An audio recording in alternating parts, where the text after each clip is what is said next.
да, супер, Шерлин, пак благодаря. Трябва да се пипне, но... и моля те, кажи на Ванеса, че липсва на... Тя липсва на татко си.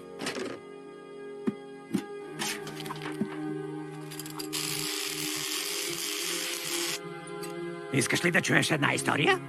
Да, сър, с радост. Знам и осъзнавам, че промяна трудно става, но ти оставаш същия, нали? Отметал си, нямаш избор. Беше с мен, когато плачех, с песни и шеги вмиг вдигаше здрача. Признавам, че вината в мен стои. Можех с теб да вървя, без да смеждам глава, да преследвам куп мечти. Да беше всичко както бе преди, мисля си. Да беше всичко както бе преди.